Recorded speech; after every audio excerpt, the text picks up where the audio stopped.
vous avez commencé à enseigner la langue ourdou par la télé et dans le monde entier. Donc cela veut dire que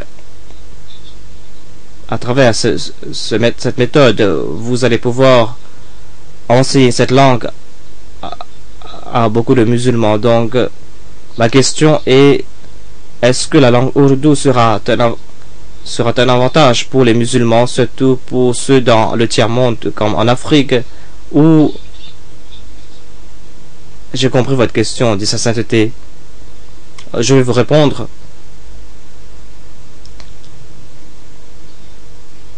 Il y a environ 140 pays environ qui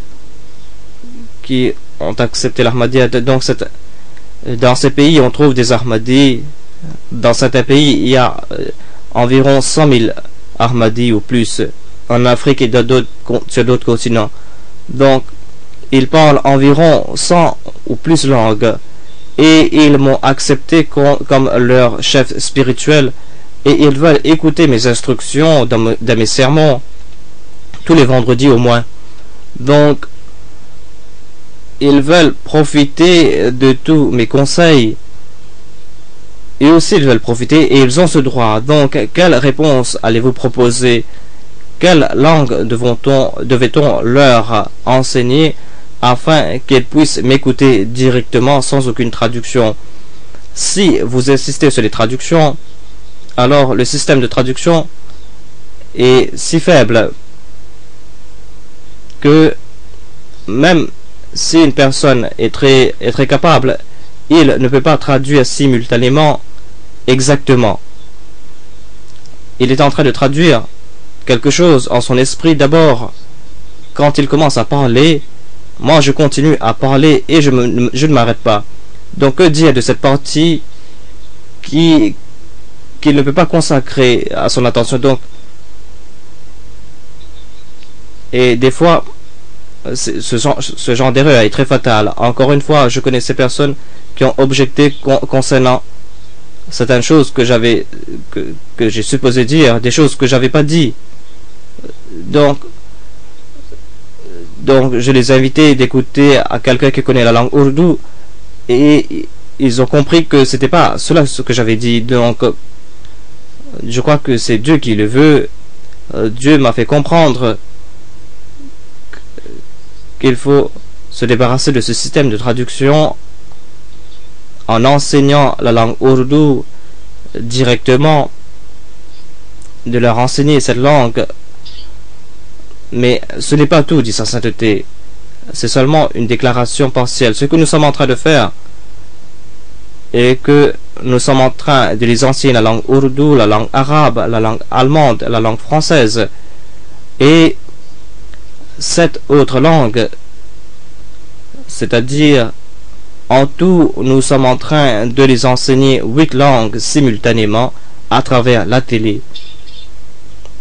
Donc, dit sa sainteté, c'est un choix pour tout le monde.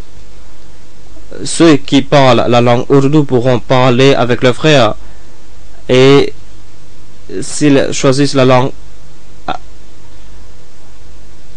ils peuvent choisir leur langue et apprendre cette langue. Donc, ce sont toutes les personnes qui vont assister à ces programmes pourront en profiter. Et moi, je pourrai leur parler directement. Cela n'est possible que si on n'utilise pas une autre langue pour enseigner la langue. Et cela a été démontré par Dieu lui-même. Vous êtes du Sierra Leone. Est-ce que les mères du Sierra Leone enseignent leur langue à leurs enfants? Quand vous étiez un enfant, par exemple, votre mère vous a montré comment parler. Je l'ai compris automatiquement de mes parents. C'était pas automatique, dit sa sainteté. Il essayait de vous enseigner cette langue intentionnellement. Et pour cela, ils n'ont pas utilisé une autre langue parce que votre esprit était clair. Et ils ont eu du succès, dit sa sainteté.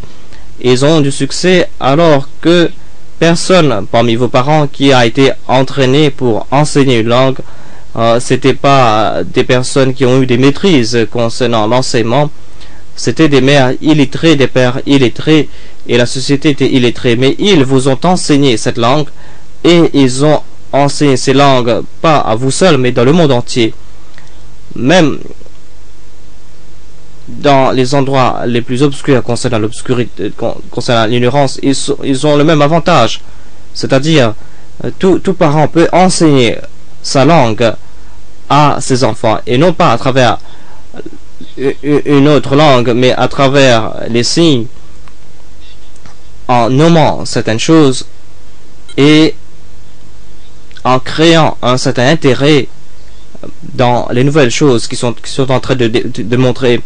Donc, avec l'imitation, par exemple, beaucoup de fois, les enfants ne comprennent pas ce qu'on est en train de les enseigner. Et les parents continuent et continuent à répéter ces choses. Les parents savent qu'en fin de compte, ils vont comprendre parce que c'est comme cela que Dieu nous a enseigné comment enseigner nos enfants. Donc, petit à petit, la connaissance se construit et en fait, il y a plusieurs niveaux de connaissance. Ces niveaux ne sont pas visibles parce que dans la plupart des cas, cela commence dans un endroit qu'on appelle qu'un endroit qui apparemment l'enfant n'est pas en train d'apprendre. Donc l'enfant ne comprend pas, mais l'enfant répond à vos gestes tout d'abord, mais après quelque temps, quand cette connaissance vient dans sa conscience, et là il commence à parler. Donc voilà le style que nous avons adopté pour enseigner la langue ourdou et les autres langues internationales dans le monde de l'Ahmadiyyat, et par la grâce de Dieu. Depuis quelques mois, un Ghanéen a commencé à parler la langue ourdou, il a appris directement de moi. Un arabe aussi est en train de parler la langue ourdou. Un russe aussi, lui aussi, il a participé dans ma classe. Non seulement qu'il a commencé à comprendre la langue ourdou, mais il comprend aussi mes blagues aussi. Donc, ils sont tous très contents et ils participent dans ce processus.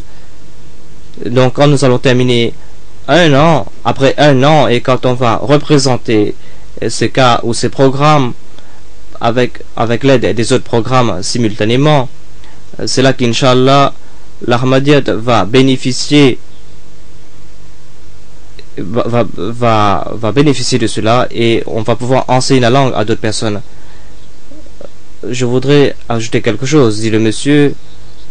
J'apprécie que c'était cela votre but, et c'est un objectif très louable. Nous, dans les pays du tiers-monde, surtout en Afrique, où la télé n'existe presque pas, où il n'existe, la télé est presque qu'un luxe. Je crois que la majorité des musulmans qui auraient voulu profiter de ces programmes ne pourront pas en profiter, malheureusement.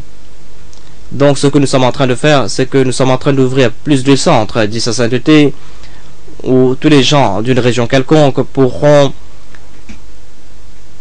venir profiter de ces programmes, et ils pourront le faire tout près de chez eux. Donc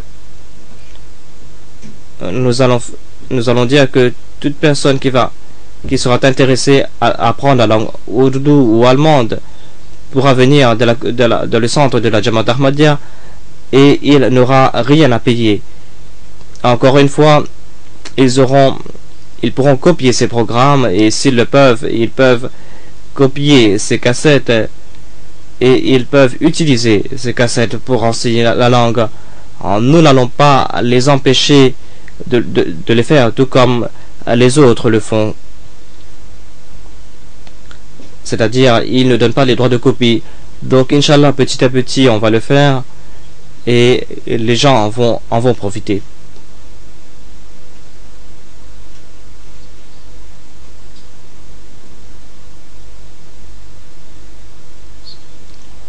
Bismillahirrahmanirrahim. Assalamu alaikum wa rahmatullahi wa barakatuh. Est-ce que vous êtes de la Somalie? Oui.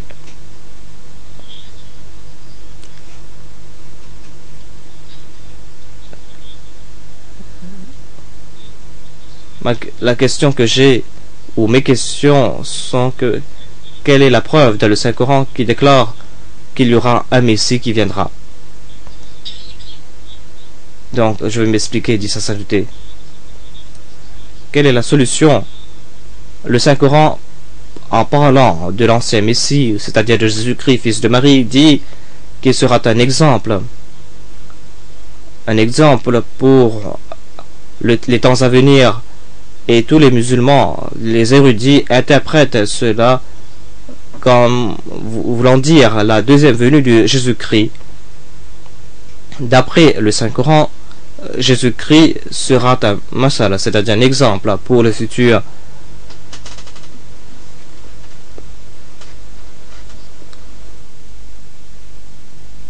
Un exemple s'il ne va pas revenir. Donc,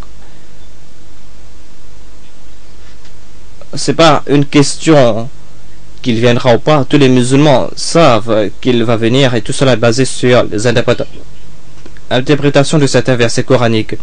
Mais la différence est, est-ce que ce sera l'ancien Messie ou est-ce que ce sera quelqu'un qui aura le caractère et l'esprit de Jésus-Christ?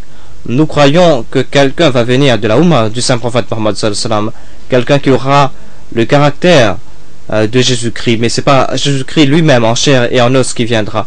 En ce qui concerne le Saint-Coran a mentionné certaines prophéties ailleurs, et ce sont des prophéties que nous voyons, des prophéties claires, mais il n'a pas été mentionné comme Messie, mais on trouve la prophétie de la venue, la deuxième venue du saint prophète Mohammed sallallahu alayhi wa sallam lui-même. Si le Saint-Coran parle d'un réformateur futur comme quelqu'un qui viendra pour représenter le saint prophète Mohammed sallallahu alayhi wa sallam, et que sa venue sera comme la venue du saint prophète Mohammed sallallahu alayhi wa sallam, est-ce que vous allez toujours insister que je dois vous montrer où est-ce qu'il a été mentionné dans le Saint-Coran que le Messie viendra de nouveau? Ce que je vous demande, c'est que est-ce qu'il y a des évidences? Est-ce qu'il y a des évidences alors? De la sourate Jumu'ah, le Saint-Coran déclare, en mentionnant la venue de saint prophète, The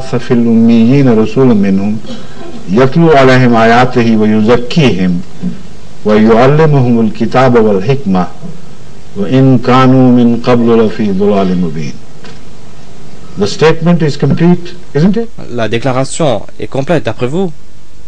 Qu'est-ce qui reste ici?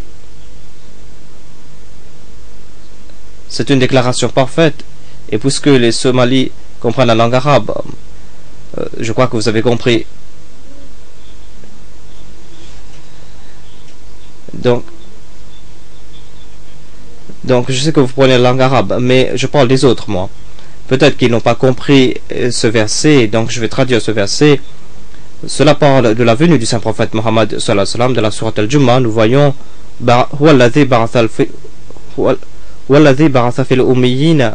c'est le même Dieu qui est en train de décrire ce verset. C'est lui qui a envoyé le saint prophète Mohammed sallallahu alayhi wa sallam de parmi les illettrés de l'Arabie, alors qu'il était un des leurs. Mais il y aura une révolution ici, dit sa sainteté. Yatlu alayhim ayatihi wa yuzakkihim. Même si il était parmi les illettrés arabes, mais quelque chose s'est passé en lui. Dieu a commencé à lui révéler ces versets, et lui, il a commencé à enseigner ces versets aux Arabes qui étaient des illettrés. Lui, il n'était plus une personne ignorante comme les Arabes d'antan, parce qu'il avait reçu cette lumière de la parole de Dieu. Yatlu alayhim ayatihi. Il a récité les signes ou les versets de Dieu. Wa yuzakkihim. Et dans le même processus, il les a purifiés. وَيُعَلِّمُهُمُ الْكِتَابَ وَالْحِكْمَةَ, et il les a enseignés le livre et la sagesse. Il les enseigne le livre et la sagesse, c'est-à-dire la sagesse sous-jacente qu'on trouve dans ce livre, cette sagesse qu'on ne peut pas voir à moins qu'un prophète nous l'enseigne. Donc, il a complété cette tâche.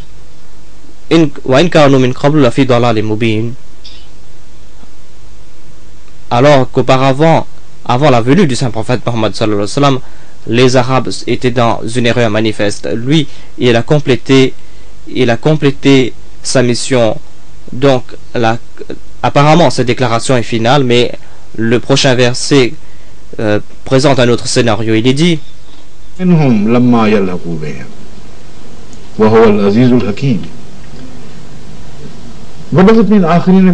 que veut dire akharina minhum, dit sa sainteté?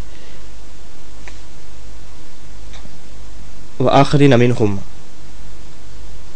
qui sont ceux qui vont venir après?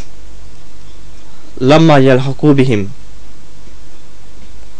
comment est-ce qu'ils pourront, comment est-ce que Dieu va faire en sorte que les nouveaux venus vont rencontrer les compagnons du saint prophète Mohammed sallallahu alayhi wa sallam? Il est dit wa huwa al-azizul hakim, c'est-à-dire il est capable de les faire rencontrer. Il est le plus honorable, le aziz hakim, il est le tout puissant, le sage.